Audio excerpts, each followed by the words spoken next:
Yung maliit? Ay, maliit. Punta ka man ha? Pakbo.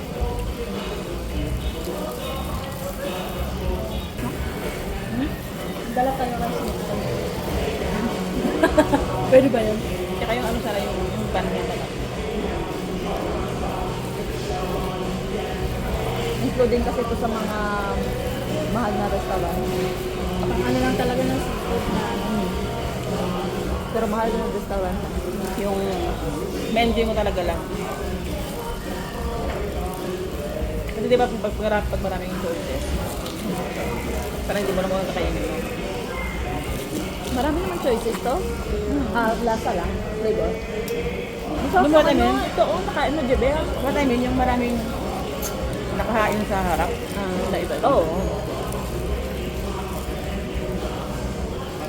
Kita niyo walang mga Pilipino. Tinapay lang $3.50. Ilang muna eh. Kaya nilagyan ko yung bag. Ilang muna.